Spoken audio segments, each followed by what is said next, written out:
Travel is the only thing you buy that makes you richer. For the world is a book and those who don't travel have read only a page.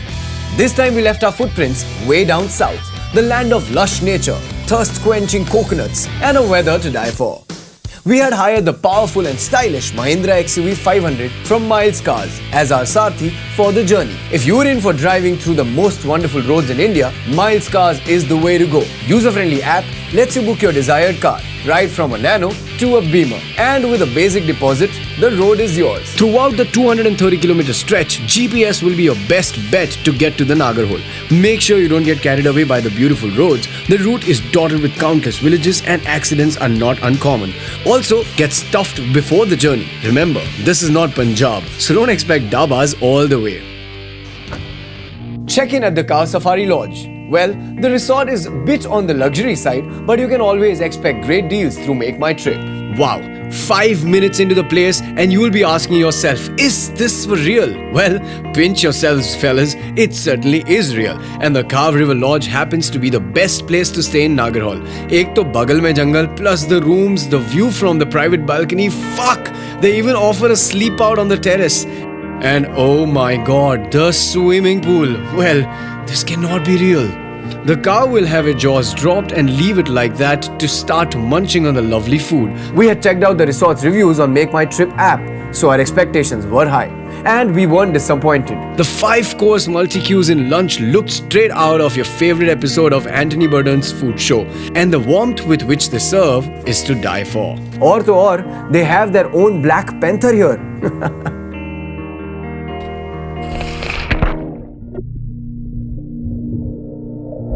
All recharged, off to the unreal pool. Tell you what, moonlight gravity and floating under the trees. Even if you can't swim, you have to experience this.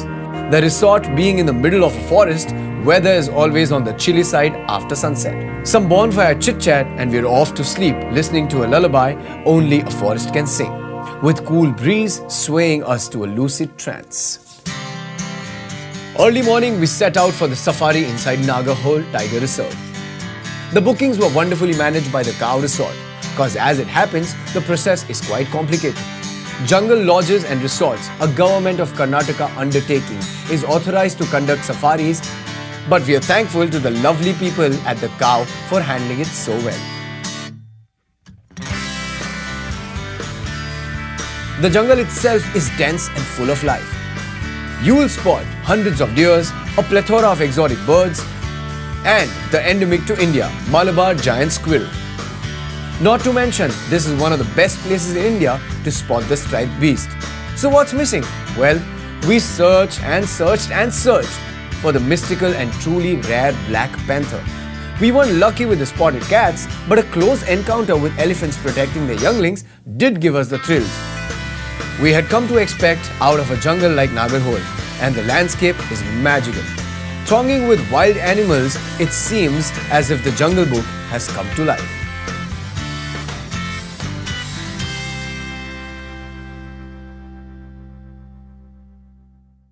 With a heavy heart, we checked out of the Cow Safari Lodge and set forth to Kannur. One of the perks of having a self-drive is you can change your plans as you feel like. Well, it's a decision none of us regretted. You can see why. Beach!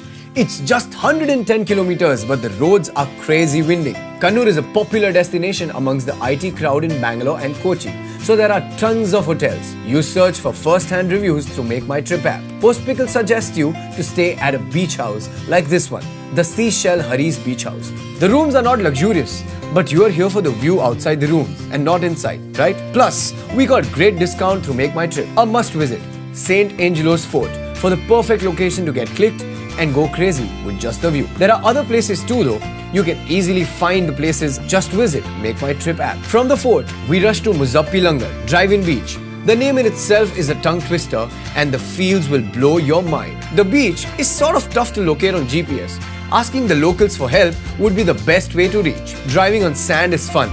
Arabian Sea to your left and vast expanses of coconut and palm on the other side. We spend the evening taking turns on the steering wheel and looking at the setting sun from our car. Make sure you carry extra clothes or some newspaper to protect the car from getting dirty.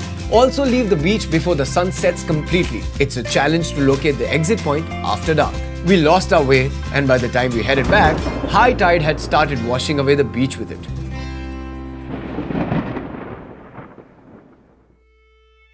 120 kilometers drive from Kannur to Coorg is as green as Karnataka can be. It's like the state was trying to win us over after our day well spent in Kerala. The route goes through one forest after another, and we advise you to keep your eyes on the road. We got so lost in the nature that it came to greet us in a rather funny way. Leech! Well, lesson learned. Remember not to have too much liquid as there are no restrooms along this route. Make sure to check your surroundings before and after you get down from the car. In case of monstrous blood-sucking creatures on your body, use salt or crumbled wafers or kurkure. You know what, this is the best way to use kurkure, to pull them out, else the blood flow won't stop. We checked out a few places to stay on the Make My Trip app and finalized Stay Temple Vista near Madikeri, which is the center of Coorg and most preferred location as all tourist places are equidistant from here. इससे much better stay here at the Blue Mountain Homestay. Wonderful hospitality and location is simply amazing. यहाँ आके यहीं बस जाओ. That's the feeling. Headed out to explore the town, starting with eye-watering scenery offered by the Raja Seat lawns. Next up, Namdroling Monastery.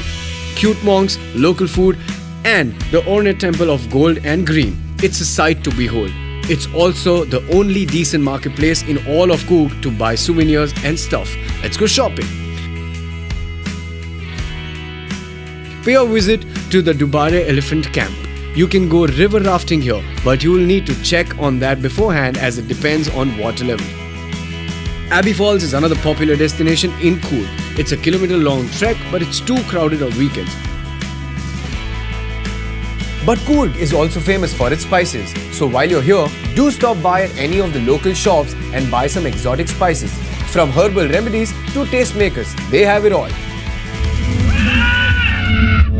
At the break of dawn, we left for Chikmagalur. Do stock your car with some snacks, because early morning, there won't be any open restaurants on the way. We chose this beautiful property called the Blossom Boutique Resort to stay. 20 kilometers towards the hills, it's ideal for a group of friends or even family. The cottages are huge and service is warm. For the townie guy in you, the rooms do have ACs and satellite TV as well. We had read the reviews on Make My Trip and booked it on the go using the Android app. The owner, Mr. Manjunath, provided us with a roadmap, and we sincerely recommend you to follow it. We didn't though. Once you enter this Jurassic Park-like landscape, it's so mesmerizing you would hardly care for an itinerary. Magical ghats, a primeval land so scenic that you just don't stop gazing. Abbey Falls is a 17-kilometer drive from the town, but as it was raining, we couldn't reach there. But no complaints.